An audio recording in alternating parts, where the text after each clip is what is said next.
Hey my all beautiful heads, welcome back to my channel. I hope so आप लोग अच्छे हो and healthy हो.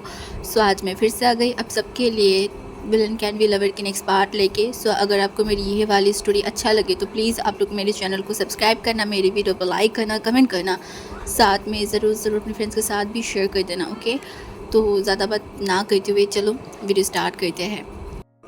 BTR casino operation blackout. पूरे BTR casino को पुलिस अपनी कंट्रोल में ले लिया था. आसपास हर जगह पे पुलिस था. आसमान में हेलीकॉप्टर और ज़मीन में पुलिस यूनिट. सब लोग इंतज़ार कर रहे थे आज की मिशन के लिए. बट आज की मिशन में उस कैसीनो के अंदर सिर्फ स्वेट टीम ही जा सकता था. एरिक, ताकुआ, आसमान एंड उसकी और टीम, साथ में लीमिया. सब लोग गन को पॉइंट करके खड़ा था और अंदर सब लोग चौंकाने थे क्योंकि अंदर था अफ्रीकन बॉडीगार्ड जिनको पता चल गया था पुलिस उनको घेर ही लिया है. हाँ, इसीलिए अंदर जितने भी लोग हैं जो मासूम हैं उनको हॉस्टेज बना लिया था. स्वेट टीम जो एक दूसरे की तरफ देखा, आंखों में उन लोगों ने युद्ध की ऐलान कर दिया था. ली म्याओ और एरिक जो पीछे की दरवाजे के पास चला गया था. आसमान जो पाइप चढ़ के ऊपर जाने वाला है छत की तरफ, और एरिक और तकवा वो लोग सामने की दरवाजे से जाएगा. एरिक तकवा की तरफ देखा और एक ढेरा से स्माइल किया. कुछ था उस स्माइल में. और तकवा जो कि लाइक उसको सैल्यूट करते हुए आगे की तरफ चला गया था. और एरिक ठीक उसके बगल में एक साइड में जाके छुप गया था. एरिक तकवा दरवाजे पे 2 बार नॉक किया था और तभी एक गार्ड दरवाज़ा खोला और तकवा को देखा. उसकी आंखें तकवा की बॉडी को स्कैन किया. तकवा थोड़ा स्माइल करते हुए उसको अंदर जानने की परमिशन मांगा तो वो हट गया था. और उसी सेकंड तूफान की तरह तकवा उसके ऊपर हमला कर बैठा. आसपास जितने भी गार्ड थे वो सबके ऊपर गन चलाना स्टार्ट कर दिया था. और उसी मौके पे एरिक भी उसी दरवाजे से अंदर चला गया था. वो भी गन चलाना स्टार्ट कर दिया था लाइक तूफान की तरह. और तब भी वहाँ पे ली म्याओ और एरिक, आसमान, वो लोग भी आ गए थे. कुछ ही सेकंड में गोलियों की बरछार चलने लगा था. इतनी सारी गार्ड के बीच में जो स्वेट टीम है वो उन लोगों के ऊपर भारी पड़ रहा था क्योंकि वो ट्रेन ही ऐसे हुआ है उनके सामने हज़ारों खड़े हो जाए. इतनी आसानी से तो उनको कोई हरा नहीं सकता. ऊपर से प्रोटेक्टिव और शील्ड लेके वो लोग आगे बढ़ रहे थे. एक एक करके लोग गिरते जा रहे थे. हाँ, 7 मालिकी वो लाइक कैसीनो था जो अभी पुलिस के कंट्रोल में था. और अभी फ़िलहाल स्वेट टीम इतनी जल्दी पीछे नहीं मुड़ेगा. हाँ, बिल्कुल भी नहीं मुड़ने वाला है. जिस काम के लिए वो लोग यहाँ पे आए हैं, जिस काम के लिए उस अमेरिका से उनको यहाँ पे भेजा गया है, वो कंप्लीट करके ही रहेगा. सब लोग आसपास जा रहे थे लाइक एक जगह पे डिवाइड होने लग गए थे जहाँ पे जो जा पा रहा था. तभी जो एरिक है वो सीढ़ियों से ऊपर जाने लगा था. बट उसका पैर जो थोड़ा सा जल्दी में टक्कर खाया एंड वो गिरने ही वाला था. तभी ली म्याओ उसको पकड़ लिया और उसकी आंखों में एक अजीब सा स्माइल था. हाँ, आंखों में अजीब सा कुछ था, फेस पे एक स्माइल. एरिक जो खड़ा हुआ और ली म्याओ उसको इग्नोर करते हुए ऊपर की तरफ जाने लगा था. तभी एरिक बोल उठा, तुम बहुत हिम्मत वाले हो और पार्टनर मुताबिक अच्छे भी हो. अभी भी टाइम है. सच उगाल दो, पाप को धो के पोंछ लो और उसे एक्सेप्ट भी करना सीखो. पर ली म्याओ वो नहीं सुना. वो जल्दी वहाँ से चला गया. वो ब्लड से लथपथ जगह देख के एक लंबा सा ब्रीथ लिया. बॉडी बहुत जख्मी, बॉडी की ऊपर ब्लड से एकदम नहाया हुआ है. एरिक, आसमान, तकवा और ली म्याओ एक तरफ देखा. अब भी उन लोगों की नज़र है रूफ टॉप. हाँ, वो लोग वहाँ पे पहुँच गए थे क्योंकि वहाँ से बेसमेंट के नीचे जाया जा सकता है. एक्चुअली रूफ टॉप में जो लिफ्ट है वो एकलौता लिफ्ट है जो बेसमेंट की तरफ अंदर जाएगा. हाँ, इसके अलावा और एक रोड है एक जंगल के बीच से, इसके बारे में सिर्फ और सिर्फ तकबीर और लान वांग जी को पता है. और लान वांग जी वो तो नहीं बताएगा. और जब एरिक ने पूछा भी था उसने नहीं बताया था, बस इसका ही बता दिया था. पूरा बॉडी बहुत ज़्यादा दर्द कर रहा था, दर्द के मारे खड़ा तक नहीं हो पा रहा था। फिर भी एरिक उस लिफ्ट की कंट्रोल पासवर्ड के सामने खड़ा था। पासवर्ड अगर अगर गलत हो गई 3 बार तो ये लॉक ये बंद हो जाएगा। वो टेंशन में था, टाइम बहुत ज़्यादा कम है, कोई गलती करने की कोई चांस नहीं है। तकवा और आसमान ज़मीन में बैठा हुआ है क्योंकि उनकी हालत सबसे ज़्यादा ख़राब है। एरिक को पता है तकबीर के पास्ट, उसकी काली अंधेरी हर एक चीज़ के बारे में। वो चाहता तो बहुत सारी चीज़ें कर सकता था, सच्चाई 1 सेकंड में सबके सामने ला सकता था, तकबीर की ज़िंदगी वो बर्बाद कर सकता था। बट लान वांगजी ने उसको क्लियरली बता दिया है, तुम्हें जितना दिया जा रहा है उतने में रहो। उसके अलावा अगर उसके बॉडी में एक चोट भी पहुंची, आई सॉरी तुम्हारी जान ले लूँगी। हाँ, एंड ये लान वांगजी क्यों कर रहा है इसके बारे में भी उसको पता है। पास्ट ये पास्ट बहुत जहरीली चीज़ है। जिसके लाइफ में पास्ट है उसका प्रेजेंट बर्बाद है। अब लिफ्ट धीरे धीरे ऊपर आने लगा था और जब ऊपर आई तो एरिक एक बार सबकी तरफ देखा, सब उसको देख रहा था। वो अपनी स्लाइवा को निकला, पहले तकबीर की डेट ऑफ बर्थ दिया, बेब, उसके बाद रॉन्ग, फिर विंकी, बट वो भी नहीं हो रहा था। अब एरिक का दिल धक धक करने लगा था, उसकी सांसें भारी होते जा रहा था। वो सबकी तरफ देखा, सबकी फेस डरा हुआ है। उसके बाद दिया उसी तकबीर की मम्मी और उसकी लिटिल बहन की महीने की डेट और वो ओपन हो गया था कुछ ही सेकंड में दरवाज़ा ओपन हो गई। सबकी आंखों में खुशी था। एरिक जो सबकी तरफ देखा और उसके बाद उस लिफ्ट के अंदर कदम दिया और तुरंत वो दरवाज़ा बंद कर दिया था। और जब वो दरवाज़ा बंद हो रहा था तो उसके लिफ्ट में एक अजीब से स्माइल था और दरवाज़ा बंद होते ही सब दौड़ के गया। बट तब तक उस लिफ्ट एरिक को लेके चला गया था बेसमेंट के नीचे जाते ही एरिक का पूरा बॉडी शिवर करके उठा था क्योंकि इतना गंदा जगह पे कोई इंसान कैसे रह सकता है। ज़मीन के नीचे अंधेरा, ना है दरवाज़ा ना है खिड़की, कुछ भी नहीं है। ऐसी जगह पे कौन कैसे रह सकता है। जब उसकी कदम आगे की तरफ जा रहा था और जाते जाते उसे किसी की रोने की शोर आ रहा था। हाँ, कोई रो रहा है। एरिक का दिल धक करके उठा। ये वॉइस वो जानता है। वो जल्दी दौड़ते हुए उस दरवाजे के सामने गई और दरवाज़ा ओपन करते ही उसका पूरा बॉडी शिवर हो गई। वो कांपते बोला नताशा अपने प्लेट को पकड़ के रो रहा था। उसकी पूरा बॉडी जो पसीने से लथपथ था और ब्लीडिंग हो रहा था। हाँ, उसका डिलीवरी के टाइम आ गया था और उसी कारण उसे बहुत ज़्यादा पेन हो रहा था। वो कंट्रोल नहीं कर पा रहा था और जब वो एरिक की तरह देखा, वो बहुत मुश्किल से बोला रिक, और रिक जल्दी जाके नताशा के पेट के सामने बैठा एंड वो शॉक, वो प्रेग्नेंट है और अभी वो दर्द में है। और फिर से चिल्ले उसे एरिक को कुछ समझ नहीं आ रहा था। वो तुरंत उसे एकदम चपेट लिया एंड उसे अपनी सीने की तरफ एकदम झुका लिया था। इतनी दिनों की दूरियां, इतनी दिनों की जलना और आज इसी टाइम पे देख के वो अपने रोने को कंट्रोल नहीं कर पा रहा था। नताशा बोला मुझे पता था रिक, तुम आओगे मुझे इस जहन्नम से बचाने, तुम आओगे। एरिक वो बार बार उसे किस करते जा रहा था, फेस हर एक जगह पे।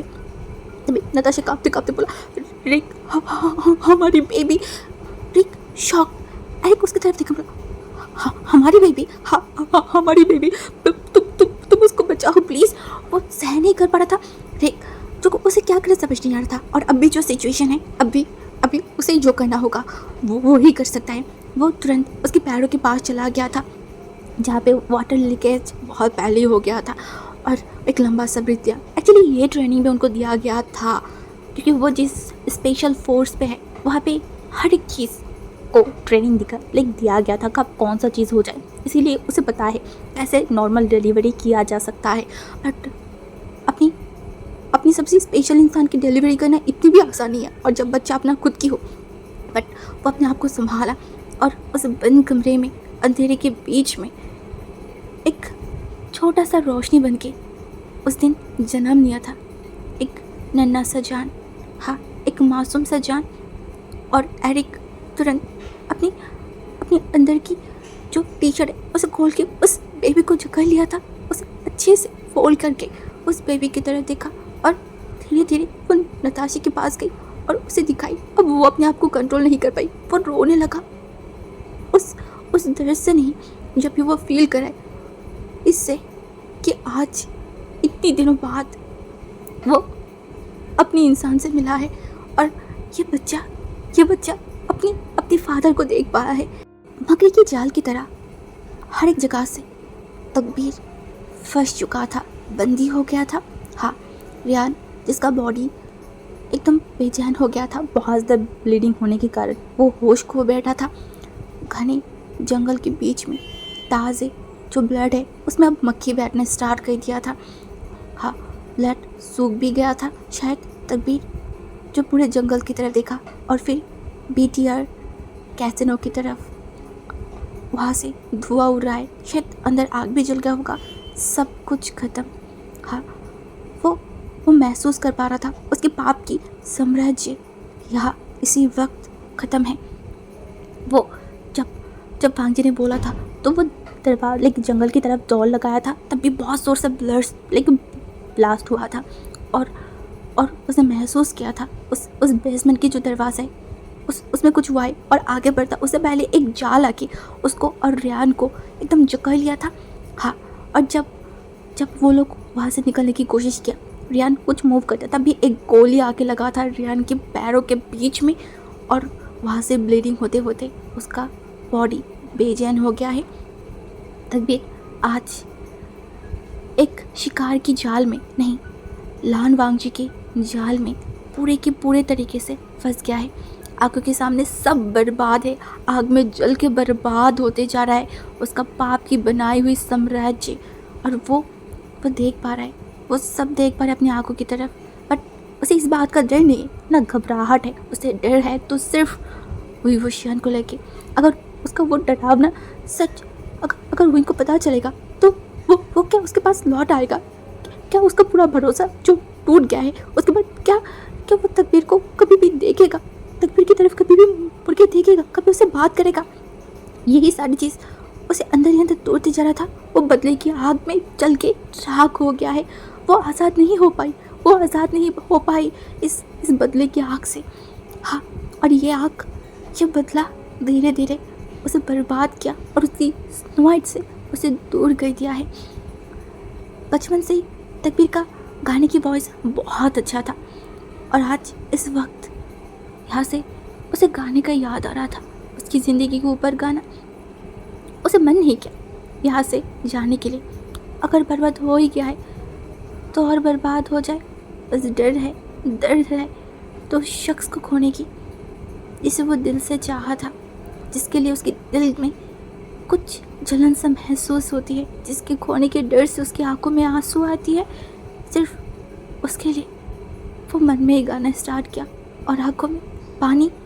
तुरंत वो जो जाल था वो छूट गई।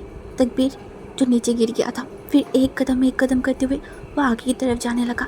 उसकी वो सफ़ेद शर्ट जो रेड होने लगा था, तब भी उसने देखा एरिक को, उसकी गोद में एक नन्हा सा जान, एक छोटा सा बच्चा। उसके अंदर कोई फीलिंग नहीं आई।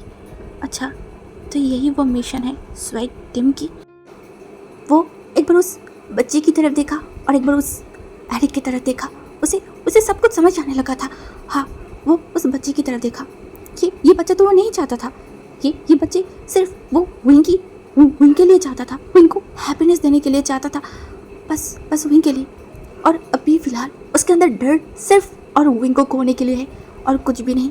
एरिक जो उसकी तरफ देखा और एक ब्लू कलर फाइल उसके मुंह के ऊपर एकदम फेंक मारा और उसके बाद उस बच्चे की तरफ देखा, उसके बच्चे को एकदम अपनी गोद में लिया, बोला, तुझे मैं मौत की सज़ा भी नहीं दे सकती, तुझे मैं जिंदा छोड़ रही हूँ, तू जिंदा रहेगी बट हर रोज़ अपनी पाप की अंदर डूबते जाएगी, दुनिया में बैठ के तुझे मरने जैसा हर पल हर सेकंड फील होगा।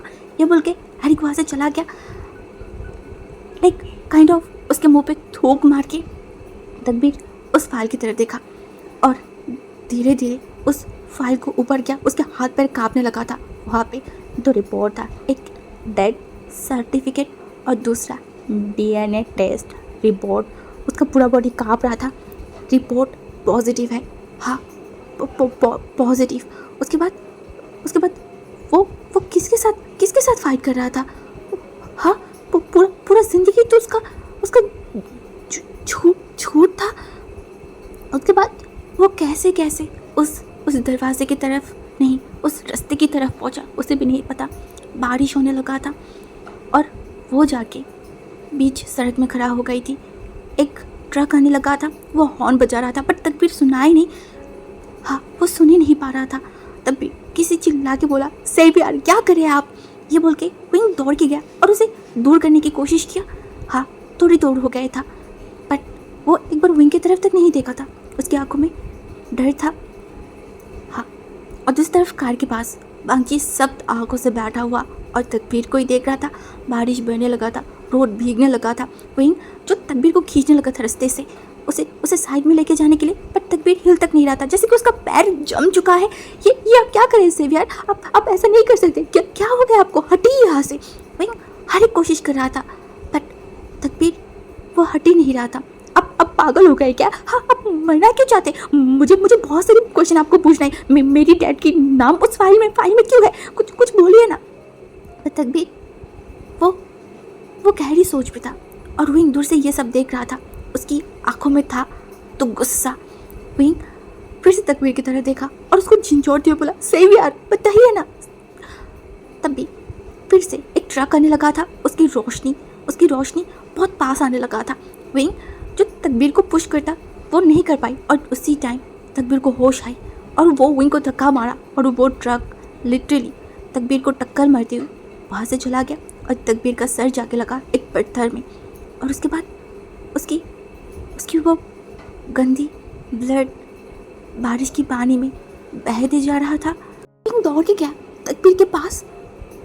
वो इंसान मिट्टी की तरफ लथपथ होते जा रहा था, पूरा बॉडी में दर्द, जख्म और सबसे ज़्यादा मेंटली प्रेशर। हाँ, मेंटली वो सब कुछ इतने बड़ा धक्का जो से लगा है वो सहन नहीं कर पाई। विंग शॉकिंगली तकबीर के सर को अपनी गोद में लिया। ब्लड निकलते जा रहा था। वो कपड़े फाड़ के उसके सर पर लगाने लगा, बट वो कम ही नहीं हो रहा था। तभी विंग का नजर गई एक रिपोर्ट की तरफ। बारिश के कारण वो रिपोर्ट भीगने लगा था। उसकी जो लिखावट है वो उतना समझ नहीं आ रहा था, बट नीचे की एक चीज़ जो इनकी नज़र को खींच लिया था, डीएनए टेस्ट रिपोर्ट। वहीं उस फाइल को उठाई और उसके बाद वो जो देखा, उसका पूरा कायनात काँप उठा था। उसकी आंखें एकदम से वाइट पड़ गया था। वो तकबीर के फेस की तरफ देखा और तब भी उसी टाइम वहाँ पे आके खड़ा हुआ लान वांग जी। विंग तुरंत वांग जी को एकदम जकड़ लिया और वो बेकिंग टोन में बोला, प्लीज़ उन्हें हॉस्पिटल लेके जाने की इंतज़ाम कीजिए। वो मर जाएगा, प्लीज़ इतने हार्टिस्ट मत हुई। वो तो आपका ही भाई है ना। हॉस्पिटल की सफ़ेद बेड के ऊपर बेजन लेटा हुआ है तकबीर देवान। सर के ऊपर बैंडेज जहाँ पे रेड ब्लड लगा हुआ है, अभी भी होश नहीं आया है। बेड के ऊपर बेजन पड़ा हुआ है और विंग खड़ा है हाथों में उस रिपोर्ट को सख्ती से पकड़ते हुए। दूर खड़ा है लान वांग जी, जो नॉर्मल नहीं है बट फिर भी अपने आप को नॉर्मल दिखाने की कोशिश करे। फेस पेल है बट पत्थर जैसा सख्त भी है। विंग मुड़ा वांग जी की तरफ और ठंडे तरीके से बोला, आपको पता था कि वो आपका भाई है। वांग जी उसका फेस सख्त था। वो कुछ टाइम विंग की तरफ देखा एंड उसके बाद दांतों को खींचते बोला, वो मेरा भाई नहीं है। वहीं हाथ को ऊपर किया, उस रिपोर्ट की तरफ दिखाई और उसके बाद बोला, DNA sibling test report test individual Lan और last name Lan Wang ji और Takbir, result probably of full sibling relationship 99% strong evidence supports that they are full biological sibling। Wing बहुत ठंडे तरीके से उस रिपोर्ट को पढ़ा था और उस रिपोर्ट की एक लाइन जाके भांजी के दिल के अंदर छुरा चला रहा था। वो अपने हाथों को मुट्ठी करके रखा था। तब भी वहाँ पे कुछ कुछ ब्लैक कपड़े हुए लोग आ गए थे, रशियन माफिया। हाँ, एक बात है ना, कमतर जिसके हाथों में है दुनिया उसके साथ है। हाँ, तकदीर इस माफिया दुनिया को छोड़ दिया था जब विंग उसे मिला था, जब विंग उससे प्यार करने लगा था। बट बाप अपने बाप को तक नहीं छोड़ता है, तो तकदीर किस कैद की मूली है, वो इस दुनिया को छोड़ जाए। बट ये दुनिया इतनी आसानी से उसके पीछे छोड़ देगा, नहीं नहीं नहीं, नहीं हो सकता।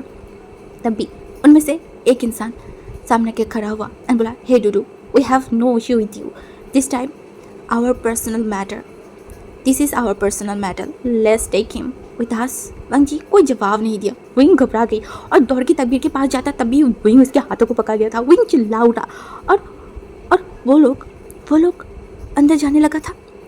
वंग जी ठंडा था, ठंडी आंखों से सब कुछ देख रहा था, जैसे कि सब कुछ नॉर्मल है, बस फेस है तो कठोर। विंग जो वांग जी की तरफ देखा, वो शॉक। और तभी उनमें से एक गार्ड तकबीर के कॉलर को पकड़ा ही था, तभी बहुत ज़ोर से साउंड हुआ। हाँ, बहुत ज़ोर से।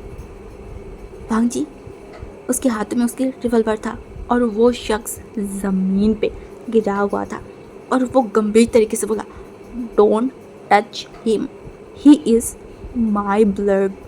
शौकीन वांग जी की तरफ देखा और वो लोग अपनी सलाइवा को निकला और फिर से तकबीर की तरफ जाने लगा, क्योंकि उसका बॉस का भी तो ऑर्डर आया है, तो वो ऑर्डर भी तो मानना होगा। फिर से एक ने हिम्मत करके तकबीर की शर्ट की कॉलर को पकड़ा ही था, तब भी फिर से गन की शोर आई। इस बार एक बार नहीं, 2-3 बार। हाँ, 2-3 बार। और इतनी बार कहीं ना कहीं गन की शोर के कारण जो वांग जी के घर से वो लोग सारे रूम के अंदर आ गए थे और विंग जो घबरा जाके वो वांग जी के शोल्डर को एकदम कस के पकड़ लिया था। और ज़मीन पे कुछ लोग पड़े हुए थे, डर से लथपथ। उसकी गार्ड अंदर आते ही जो और माफिया था उनको हैंडक्राफ्ट पहना दिया था। वांग जी उस धुआं उड़ने वाले बंदूक पे फूंक मारा और फिर अपनी पॉकेट के अंदर डाला और उसके बाद अपनी गार्ड की तरफ देखकर बोला, इनकी अच्छे से खातिरदारी करना, मेरी हस्बैंड की कंट्री से यहाँ आया है, कुछ ज़्यादा ही खातिरदारी करना होगा, यानी कि मेरी ससुराल के लोग हैं तो खातिरदारी तो करना ही होगा और इनको सिखाना भी पड़ेगा कि लान वांग जी को इजीली लेना क्या होता है। उसके बाद उस गार्ड जो थे उनको लेके गए और तुरंत उस जगह को क्लीन कर दिया था, जैसे कि कुछ टाइम पहले यहाँ पे कुछ हुआ ही नहीं था। वो वांग जी की तरफ देखा, क्योंकि रात गहरी होते जा रहा था और वांग जी खड़ा था। विंग इस बार वांग जी के सामने खड़ा हुआ एंड दांतों को खींचते हुए देखा एकदम गुस्से में। और विंग बोला, अभी आप बताइए, अभी आप बोलेंगे, आपको कुछ नहीं पता। वांग जी जो विंग की तरफ देखा, उसके आंखों में आग था, बट विंग आज उसे सब कुछ जाना है, वो पीछे नहीं जाएगा। वो चिल्ला के बोला, बताइए मुझे सच जानने का हक है, बताइए, आपको सब कुछ पता था ना। वांग जी जो विंग की तरफ देखा, विंग जो वांग जी की तरफ देखा, बट वो कुछ जवाब ही नहीं दे रहा था, वो चुप था। अब विंग और सवाल नहीं कर पाया, वो चिल्ला के बोला, सच्चाई बताइए, हाँ आपको बिल्कुल भी तकलीफ नहीं हो रहा है, हाँ अपनी खुद की ब्लड को, हाँ अपनी आपके भाई को उस तरीके से देख के। वांग जी स्टैंडली खड़ा था ना, वो गंभीर तरीके से बोला, खुद की ब्लड की मर्डरर के लिए किसको तकलीफ होता है। विंग चौंक गई, मतलब हाँ ब्लड की मर्डरर मतलब। वांग जी जो तुरंत विंग के पास गई, विंग के शोल्डर को एकदम कस के पकड़ लिया था। विंग को दर्द फील हुआ। वांग जी जो उसकी तरफ देखा, वांग जी उसको झिंझोड़ते हुए बोला, तुझे पता भी है, हाँ तो किसके लिए तरस दिखा रहा है, तुझे पता भी वो 1 नंबर के रेपिस्ट है, वो मर्डर है, अपनी माँ की मर्डरर। विंग 2 कदम पीछे चला गया था, खुद की माँ के मर्डरर मतलब। हाँ जी फिर से उनके पास गई, उनकी शोल्डर को और भी कस के पकड़ा और उसके बाद बोला, वो जानवर खुद की माँ की मर्डरर है। उनके पैरों के नीचे से जैसे ज़मीन खिंचक गई, उसकी आंखों के अंदर अंधेरा छा गई। ये वो क्या सुन रहा है। तो बोला मतलब वांगी के आगे गुस्से में जल उठा था। हाँ वो एकदम चिल्ला के बोल उठा, मुझे रेपिस्ट बोलता है ना, हाँ मैं रेपिस्ट हूँ ना, तुझे पता भी है वो जानवर क्या है, हाँ तुझे पता भी है वो तकबीर जानवर वो क्या है। वही पीछे मुड़ के एक बार तकबीर की तरफ देखा, तेरे लिए तो सिर्फ मैं रेपिस्ट थी, मैं जानवर थी, मैं हैवान थी ना, ये देख इसको, ये 1 नंबर के रेपिस्ट था, उसने एक प्रेग्नेंट वुमन को दिन ब दिन रेप किया है। इनका पूरा बॉडी काँप उठा था, वो एकदम शेक कर रहा था, उसकी दिमाग काम नहीं कर रहा था। भांग जी उसे एकदम से पुश किया, विंग जाके एकदम सोफे में गिरा। हाँ, भांग जी एक अजीब तरीके से हंसा एंड विंग की तरफ देखा एंड एक एक करके वो बोलना स्टार्ट किया। तकबीर उसको बर्बाद करने की मेन हथियार था उसकी फादर मिस्टर तकबीर। अपनी वाइफ की मौत के बाद से वो अपनी बेटी की बात भूल ही गया था। वो अपनी ही बेटी को एक जानवर बनाना चाहता था। हाँ, और वो अपनी हर एक बेस्ट कर रहा था। बदला, आग, ये सब तकबीर के अंदर डालते गया था। तकबीर जब मर्डर करना स्टार्ट किया उसे और भी प्रोवोक करने लगा था, और जब भी तकबीर ये नहीं करना चाहता था, वो पीछे हटना चाहता था, तब भी उसे उस ठिकाना नाम की जो रूम है वहाँ पे बंदी करके रखता था। वहाँ पे हर एक जगह पे उसकी मम्मी उस बच्चे की फ़ोटो लगा के रखता था। वो चिल्लाता था, बेग करता था, रोता था, दरवाज़ा पीटता था, बट कोई दरवाज़ा नहीं खोलता था। उसे खाना तक दिया नहीं जाता था, ऐसे टॉर्चर किया जाता था।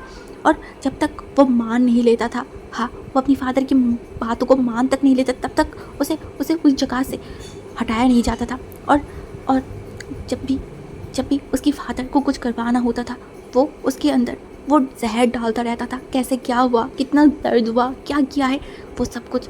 हाँ, और इसी कारण जब भी तकबीर की जान पर शांत होता था और उसके अंदर वो इंसानियत उसको सवाल पूछने लगता था, तब भी वो उस फोटो को हाथों में लेता था, अपने पास की सारी चीज़ों को याद करता था और अपनी पैंट की पॉकेट में हमेशा उस फोटो को रखता था।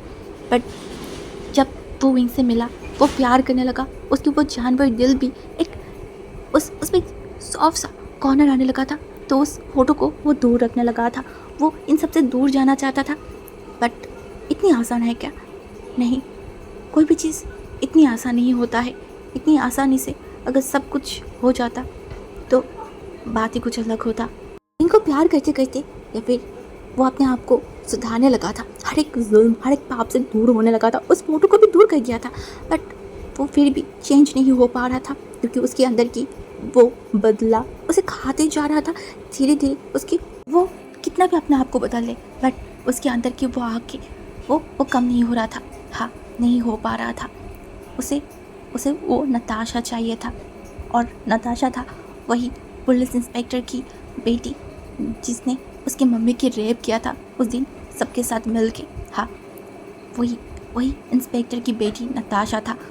और तकबीर उस पुलिस की पूरे फैमिली को जला के राख कर दिया, सबको मार डाला था बहुत बेरहमी तरीके से, तरपा के। बट उस दिन नताशा बच गया था, क्योंकि वो अपनी आंटी के ग्रैंडफादर के घर पे था। हाँ, ग्रैंडफादर के घर, और सबको पता था उसकी फादर की कैरेक्टर के बारे में। इसी कारण उसको भेज दिया गया था ऑस्ट्रेलिया, अपने नाम वगैरह सब कुछ चेंज करते हुए। तकबीर बहुत बार ढूंढा, उसे पागल की तरह हर एक चप्पा हर एक जगह पे ढूंढा, बट नहीं मिला। तो वो गुस्से में आपा खोते हुए उसकी ग्रैंडफादर की घर को भी जला दिया था। हाँ, उस दिन उसकी ग्रैंड पापा का भी जान उसने छीन लिया था, बट तभी भी वो शांत नहीं हो पाई, क्योंकि जो नताशा की अंकल था वो उनके नाम को बहुत पहले चेंज कर दिया था। साल बीतता गया, उसकी शांति की ज़िंदगी फिर से सुनामी आ गई जब उसका पास्ट सामने आ गई। हाँ, सामने आ गई, क्योंकि तकबीर को पता चल गया था नताशा के बारे में। खबर मिलते ही वो तुरंत 8 महीने पहले नताशा को उठा के लाया था, उसी बेसमेंट के अंदर डाल दिया था। उसके बाद तो नताशा की ज़िंदगी बुरे से भी बुरे सपने जैसा होने लगा था। हाँ, बुरे से भी वो पहली बार जब तकबीर के फादर नताशा को देखा था, उसके दिमाग में क्या आया नहीं पता। उसकी दिमाग में उसकी वाइफ की वो सिनारिया आने लगा था। वो तकबीर को प्रोवोक करने लगा बहुत ज़्यादा, और तकबीर अपने आप पे खो के अपने आप को कंट्रोल ना करते हुए वो नताशा के ऊपर झपेट पड़ा था। उसे बहुत ब्रूटली उस दिन रेप करवाया गया था। हाँ, रेप किया गया था, वही फर्स्ट और लास्ट था। उसके बाद वो कभी भी उसको टच तक नहीं किया था, बट दर्द देना, जख्म देना, टॉर्चर करना बंद नहीं हुआ था। टाइम के साथ साथ जब नताशा की बॉडी चेंज होने लगा था और पता चला कि नताशा प्रेग्नेंट है, तकबीर बिल्कुल खुश नहीं हुआ था, बट उसकी फादर बहुत खुश हुआ था, क्योंकि 27 साल पहले की वो सारी सिनारिया घूम के सामने आने लगा था, सब कुछ वैसे होने लगा था। हाँ, वो बहुत ज़्यादा खुश था। दिन जाता था, रात जाता था, बट उसके ऊपर टॉर्चर कम नहीं होता था। तकबीर इन बीच बदलने लगा था। बस उसके मन में विंग के लिए जो प्यार था वो बहुत पवित्र, बहुत प्योर सा था। वो अपने आप को बहुत ज़्यादा चेंज कर लिया था। उसे समझ आ गई थी, उसे वो लाल बाल वाले वो ओमेगा पसंद आ गया है। वो अपनी पास्ट को भूलने लगा था, बट उसकी फादर वो वो भूलने नहीं देता था।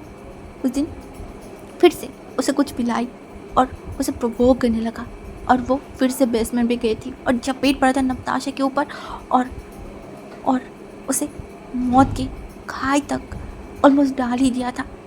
और जब नताशा शायद और कुछ टाइम बाद दम घुटने वाला था, तब जाके तकबीर उसे छोड़ा था। कौन कह सकता था चमकदार शहर के अंदर भी एक कैसीनो के अंदर जहन्नुम बना हुआ है। हाँ, आग गुस्से में तो बाप बेटे पागल हो गए थे।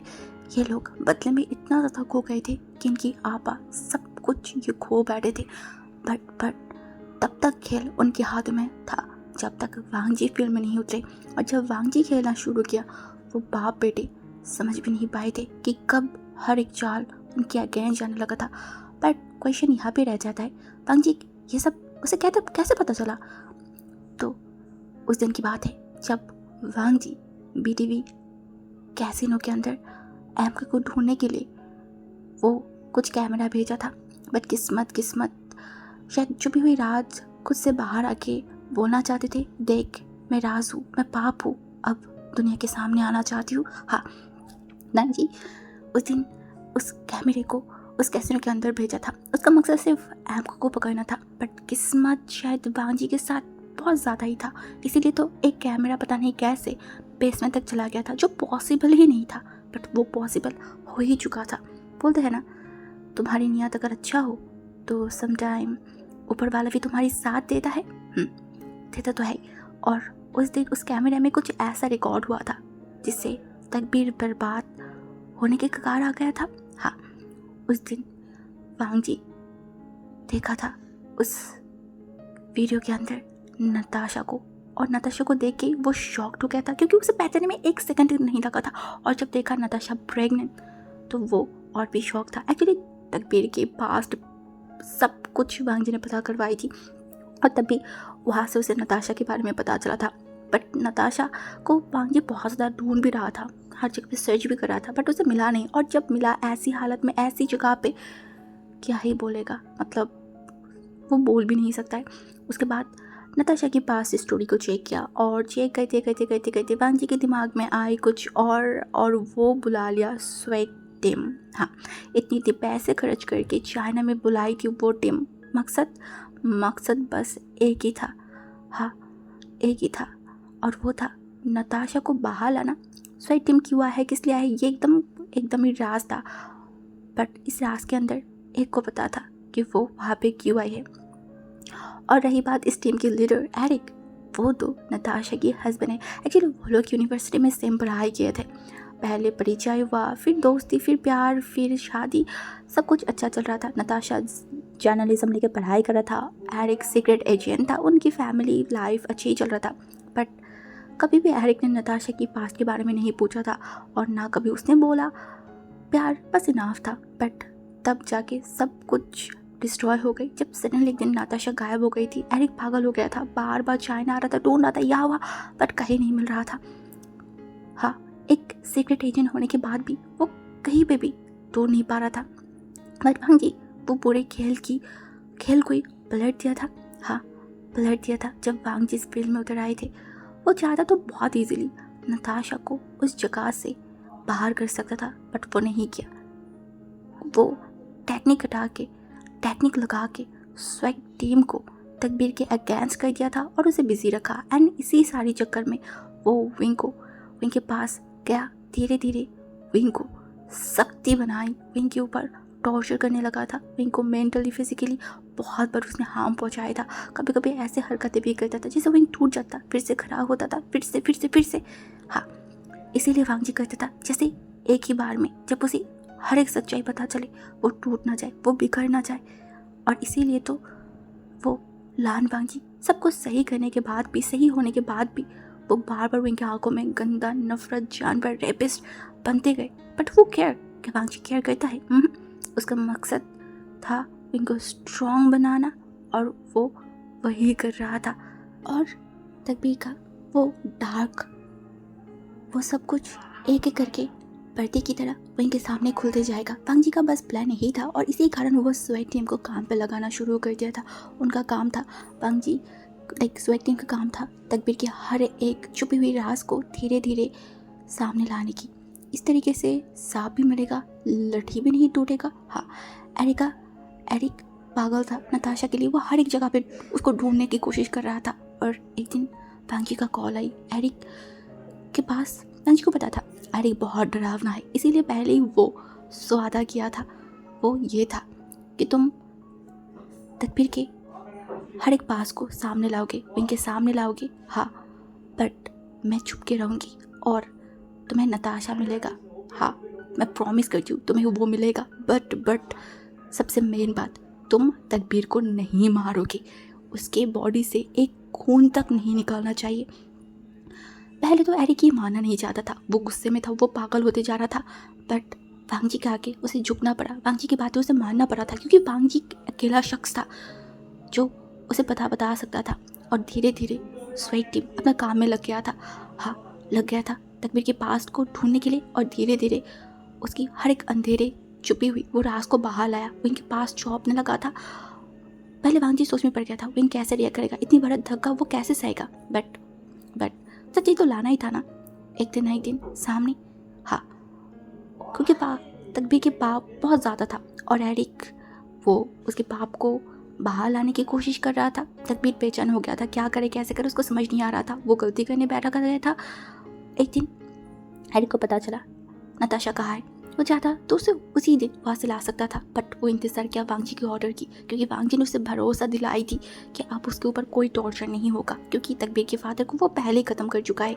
और वांग जी को पता है जब से तकबीर के पास विंग है तब तक वो 3 महीने से उस बेसमेंट पे गया ही नहीं, और जब बेसमेंट पे गया नहीं तो टॉर्चर होने का कोई सवाल ही नहीं होता है। ऊपर अगर तकबीर वहाँ पे नहीं गई तो गार्ड भी नताशा को कुछ करेगा नहीं।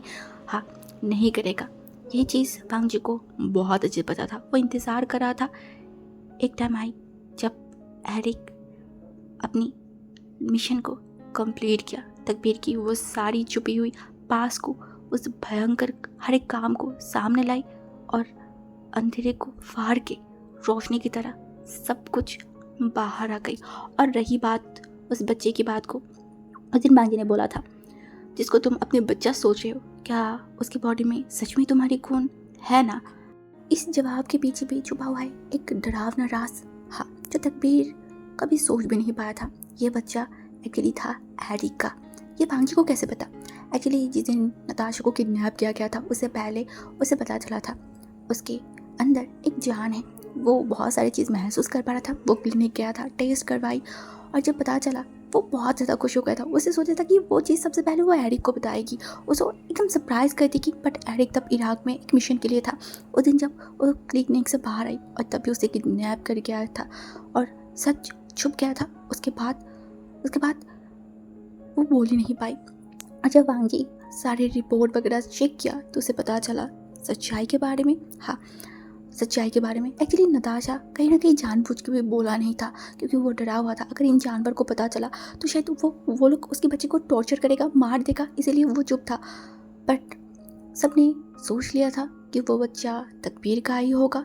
बट तकबीर वो कभी भी उस बच्चे को एक्सेप्ट ही नहीं किया था। वो मान ही नहीं पा रहा था उस बच्चे को, उसके लिए उसे कुछ फीलिंग भी नहीं आ रहा था।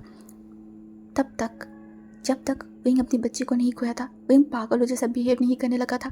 और विंग की ये पागलपन देखे तकबीर उस बेसमेंट पे भाग के गया था।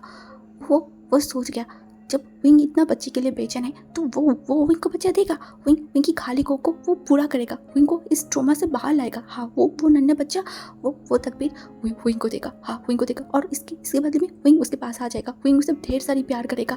हाँ, और विंग उसके प्यार में अंधा हो जाएगा, उसे एक्सेप्ट करेगा।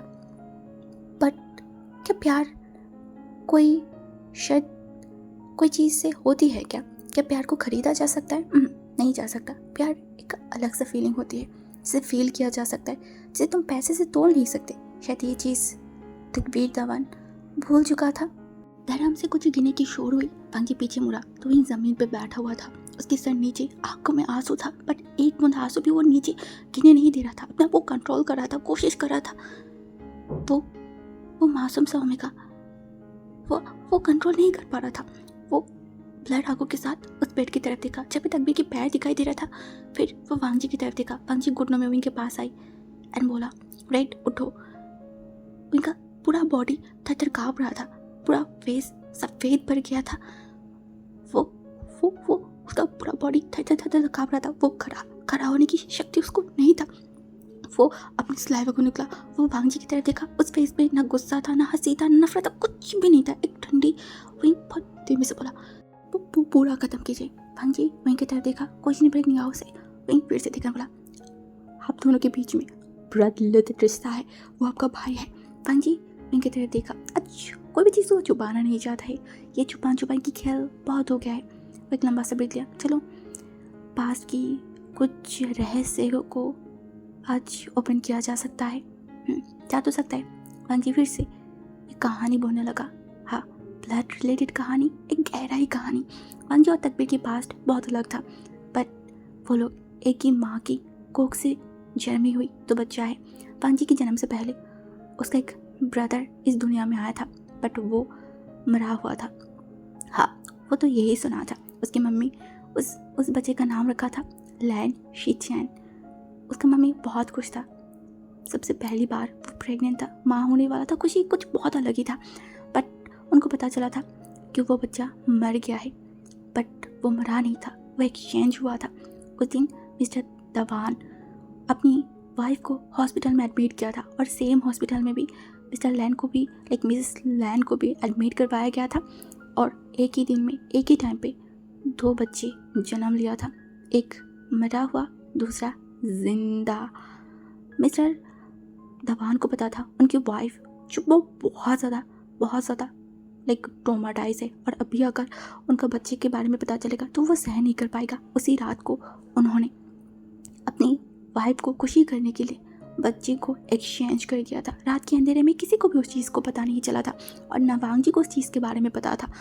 वो तो एरिक है, एरिक जो तकबीर के पीछे था, और तकबीर की छुपी हुई हर एक राज को धीरे धीरे बाहर लाते गया, और लाते लाते इस पास्ट को भी सामने लाके खड़ा कर दिया था।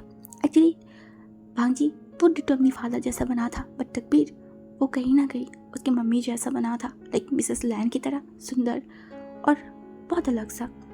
जो भी हो, बट किस्मत, हाय रे किस्मत, क्या ही बोलेगा। तकबीर के साथ उसका किस्मत कुछ ज़्यादा ही बेरहम था शायद। हाँ, जिस माँ की मरने की बदला वो ले रहा था, एक्चुअली वो उसका माँ है ही नहीं। जिस माँ के कारण वो जानवर से जानवर बदतर बनते गया, वो माँ उसका था ही नहीं। और सबसे बड़ी बात, वो अपनी ही माँ को, जिस कोख से वो जन्मा था, उसी माँ को उसने मर्डर कर दिया था। सुनने में अजीब लगेगा, बट किस्मत तकबीर के लिए बहुत ज़्यादा ही कठोर था। वांगजी को खोने के बाद मिसेस लैन वो अपनी गलती को समझ पाई थी। पाप उनको पूरा निकल चुका था, और उनका वो बॉयफ्रेंड उनकी सारी प्रॉपर्टी को बेच के वो कंट्री से चला गया था। और जाने से पहले उन्होंने कुछ दवाएं उनको पुश करवाई थी, उसके कारण वो बहुत ज़्यादा ही पागलों जैसे हरकतें करने लगा था। वो रस्ते घूमता रहता था, रस्ते की खाना खा रहा था, बहुत अजीब सा हो गया था। मेंटल हेल्थ इतना ही ज़्यादा ख़राब हो गया था। और तब एक पागल के ऊपर नजर गई थी तकबीर धवान को। हाँ, पर गया था अपनी ही माँ मिसेस लैन के ऊपर। एक डील मिला था तकबीर को, 4 हार्ट, 8 किडनी एंड और भी ऐसे कुछ, बट सब सही था। बट एक इंसान का हार्ट नहीं मिल रहा था। तकबीर जो बहुत ज़्यादा बेचैन था, ये डील कंप्लीट नहीं कर पाई तो बहुत नुकसान हो जाएगा, एंड शायद उसकी जान पे भी बात आ सकता है। और तकबीर का नज़र गया अपनी ही माँ के ऊपर, रास्ते में एक पागल के ऊपर। वो बिना सोचे उसको उठा लिया था और फिर मार डाला अपनी मम्मी को।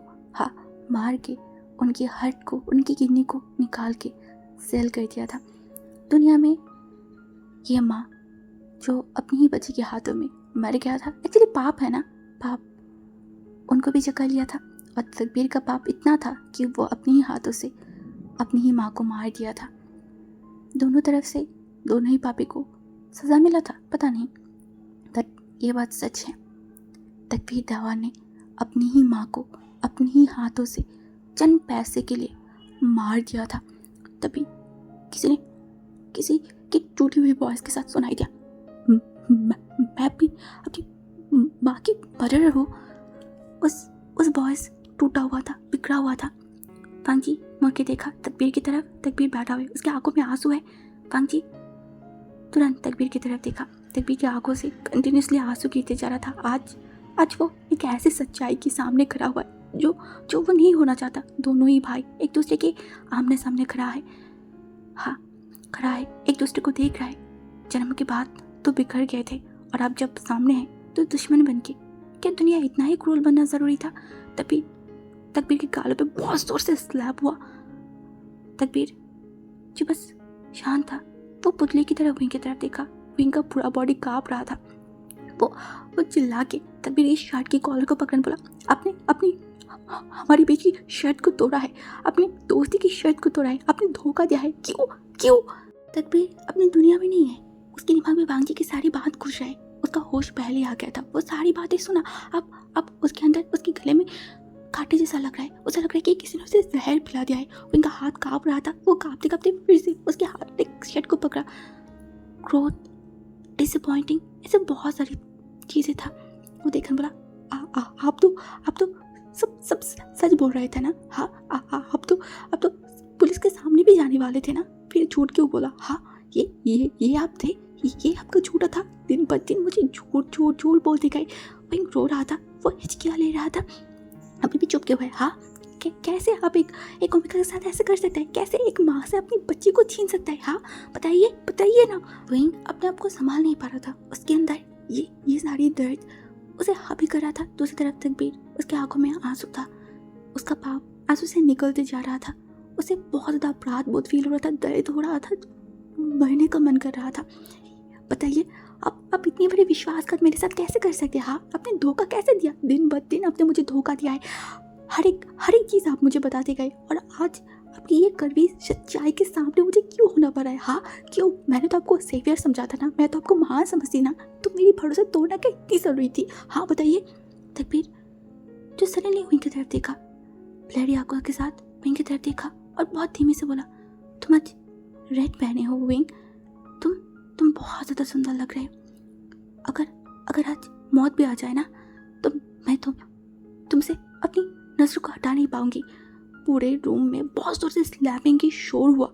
विंग आज आग बबूला हो गया था। वो अपने आप को संभाल नहीं पा रहा था। वो रो रहा था, साथ में वो बहुत एग्रेसिव बन गया था। वो बोला, आपने कसम खाया था ना गॉड की, फिर भी आपने मुझसे झूठ बोला। हाँ, आप इंसान ही हो, आप एक जानवर बन चुके हो, जानवर से भी बदतर बन चुके हो। विंग सांस नहीं ले पा रहा था। उसकी सांस भारी होते जा रहा था, बट आंखों में गुस्सा, नफरत तिलमिरा रहा था। अब जाके वांगजी विंग के सामने आई, विंग को सख्ती से पकड़ा और खींचते हुए बाहर की तरफ लेके जा रहा था, बट विंग चिल्ला रहा था, हाथ पे लेके यहाँ हुआ कर रहा था। एंड जाते जाते बोला, आपने मेरे साथ विश्वासघात किया है, आपने मुझे धोखा दिया है और ज़िंदगी में मैं कभी अपनी आपका शक्ल तक नहीं देखना चाहती हूँ। आप मर जाइए और आपके सामने जाने से पहले तो मैं मरना चाहती हूँ। मैं अपनी फेस तक नहीं देखना चाहती। वांगजी विंग को बाहर के अंदर से दरवाज़ा बंद किया, लॉक करके वो पीछे मुड़ा और तकबीर की तरफ जाते हुए जा रहा था। तकबीर जो शांत आंखों से बस वांगजी की तरफ देखा। वांगजी धीरे धीरे इतना पास आ रहा था, तकबीर का दिल कांप उठ रहा था। हाँ, वो तकबीर वांगजी की तरफ देखा। वांगजी तूफानों की तरह उसके ऊपर चपेट पड़ा था। उसके नोज के ऊपर बहुत जोर से पंच किया। तकबीर एकदम से लेट गया था। फेस से ब्लड निकल रहा था। बट वांगजी टाइम वेस्ट नहीं किया। उसकी शर्ट की कॉलर को पकड़ा, उसे एकदम खींच के बिठाई और गुस्से में बोला, तुझे समझना चाहिए था, मेरे हाथ में सारे बाहर होने के बाद भी मैं बार बार तुझे छोड़ क्यों रही थी, तुझे जिंदा क्यों रख रही थी। तकबीर पहली बार गहरी आंखों से वांगजी की तरफ देखा। शॉकिंग बात, आज तकबीर को वांगजी बहुत जानी पहचानी लग रहा था। वो अनजानी शख्स जैसा फील नहीं हो रहा था। वांगजी की वो ब्लू आंखें, तकबीर की वो ब्राउन आंखें, दोनों सेम लग रहा था। वांगजी तकबीर के नोज से उसकी ब्लड को उंगली में लिया, गहरी आंखों से उसको देखा और बहुत गंभीर तरीके से बोला, तुझे जाके भी मैं मार नहीं सकती, पता है क्यों? वांगजी उस ब्लड को आगे बढ़ाया एंड तकबीर देखा, बोला, इस ब्लड के लिए तेरी बॉडी में मेरी बाप की खून है, तेरी नस नस पे लैंड की खून है, मेरी बाप की, जिसे मैं पागल की तरह प्यार करती हूँ। इसीलिए तुझे बार बार मैं टाइम दिया, मौका दिया, मेरी ब्लड को इस दुनिया में रखने के लिए। पर तू हरामखोर कमीने, तुझे जिंदा रहने के लायक ही नहीं। तू मरेगा, इस दुनिया की सबसे डरावनी मौत से तू मरेगा। हाँ, पर तुझे मैं नहीं मारूंगी, मैं नहीं मारूंगी। तू मरेगा ही मरेगा, क्योंकि तेरी मरने की टाइम बहुत नज़दीक आ गया है। उसके बाद बांगी उसे एकदम बहुत ज़ोर से धक्का दिया और 1 सेकंड भी नहीं रुका। लंबे लंबे कदम लेते हुए बाहर की तरफ चला गया था। बाहर जाते वो सीधा विंग को एकदम अपने कंधे पे उठा के वो वहाँ से लेके जाने लगा। विंग की आंखों से एक आंसू निकल रहा था, उसका आँख से आंसू बंद ही नहीं हो रहा था। बांगी की पीठ पे एक के बाद एक घूसा मारते जा रहा था, बट बांगी छोड़ ही नहीं रहा था। धीरे धीरे वो लिफ्ट एरिया को क्रॉस करके सीढ़ियों के पास चला गया था।